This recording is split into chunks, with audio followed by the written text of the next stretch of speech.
बात करने वाले भिंडी की फसल में रस चूसक कीट और अन्य पीलेपन की समस्या, इल्ली की समस्या के लिए अच्छी टॉनिक दवाई बताएंगे, तो वीडियो में अंत तक बने रहे। और जैसे पीलापन की समस्या और भिंडी में जो 20 से 25 दिन की अवस्था पे है, कोई की भिंडी 30 से 35 दिन की अवस्था पे है, तो सबसे बेस्ट टॉनिक और सबसे बेस्ट इंसेक्टिसाइड और सस्ते इंसेक्टिसाइड हम बताते रहते हैं। वीडियो को अंत तक ज़रूर देखें। तो भिंडी की फसल, जैसे आपकी भिंडी की फसल में मच्छर, हरे मच्छर, सफ़ेद मच्छर, अन्य बारीक मच्छरों की समस्या देखने को मिलती है। और रस चूसक कीट की समस्या तो भिंडी की, समझो कि भिंडी में रस चूसक कीट की समस्या तो आती है। तो इसमें हमें इंसेक्टिसाइड को 3 से 4 दिन के छोड़कर आपको चलाना है। इसमें बात करें तो रस चूसक कीट के साथ पीलापन की समस्या भी नहीं आएगी। और यदि पीलापन की समस्या है तो आपको NPK भी साथ में देना है। और यदि ग्रोथ के लिए बात करें तो ग्रोथ के लिए भी हम टॉनिक बता रहे हैं। तो जैसे रस चूसक कीट और अन्य कीटों का समस्या यदि बनी हुई है और इल्ली की समस्या है, तो मैं सबसे बेस्ट इंसेक्टिसाइड बताने वाला हूँ, जिसमें हमने 3 इंसेक्टिसाइड बताऊँगा। तो सबसे पहले नंबर पर लेते हैं सभी मच्छरों का विनाश करने वाली जो दवाई है वो है हल्लीका, जिसमें थायोमेथाक्सम प्लस लेम्डासाइलोथ्रिन का केमिकल कंपोजिशन है। इसकी आप 10 ml मात्रा स्प्रे कर सकते हैं अपनी भिंडी की फसल में। कोई सी अवस्था पर भी हो आप इसे डाल सकते हैं। और दूसरे नंबर बात करते हैं सोलोमन, जिसमें बीटासाइक्लोथ्रिन प्लस इमिडाक्लोरोपिड का केमिकल कंपोजिशन है। इसकी भी 10 ml मात्रा आप यदि डालोगे तो भिंडी की फसल में रस चूसक कीटों का नामो निशान मिट जाएगा। और भिंडी एकदम से, और अच्छी भिंडी की क्वालिटी, यदि फ्रूटिंग स्टेज पे है तो क्वालिटी अच्छी निकलेगी।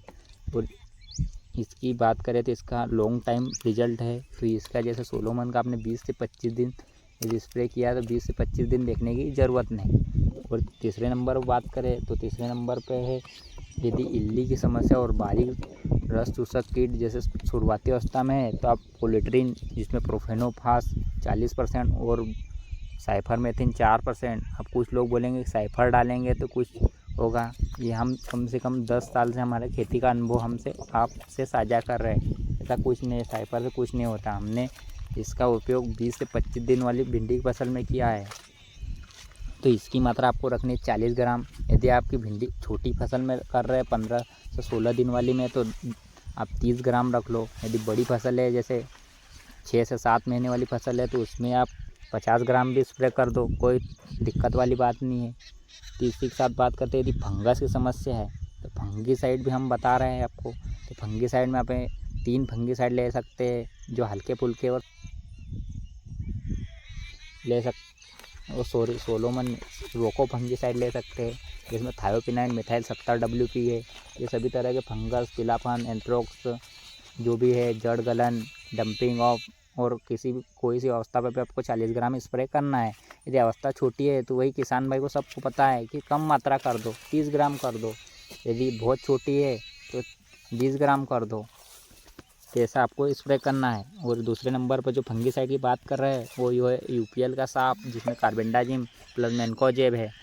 तो इसका भी उपयोग आप कर सकते हैं। तो इसकी मात्रा भी 40 ग्राम पर टंकी रखना है। यदि ज़्यादा बीमारी है तो आप इसके साथ एंटीबायोटिक, जो UPL का सांप है, इसके साथ आप एंटीबायोटिक भी उपयोग कर सकते हैं।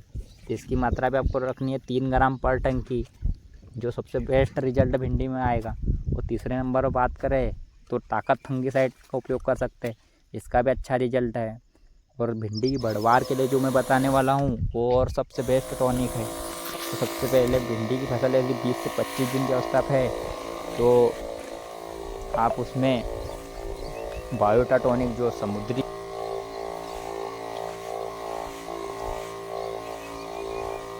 घास की पत्तियों से निर्मित होता है, जैसे हम चाय पे पत्तियाँ डालते हैं ना, वैसे अर्क निकलता है ना, वैसे बायोटा टॉनिक भी समुद्री पत्तियों के अर्क से निर्मित रहता है, जिसमें बहुत ज़्यादा मात्रा में विटामिन्स है, प्रोटीन्स है, बहुत सारे एंजाइम्स है, जो आपकी भिंडी की फसल को बहुत अधिक मात्रा में बढ़ाएंगे। और इसी के साथ यदि बहुत ज़्यादा मात्रा में आपको हाइट करवानी है तो NPK 19-19 100 ग्राम इसके साथ में डाल दो। फिर तो हाइट देख लो, हाइट इतनी करेगी कि नंबर हाइट वृद्धि विकास करेगी और ऐसी टेक्निकल फार्मिंग के इन्फॉर्मेटिव जानकारी लगी हो तो हमारे चैनल को सब्सक्राइब कर देना और साथ ही पास वाली बेल आइकन को भी दबा देना।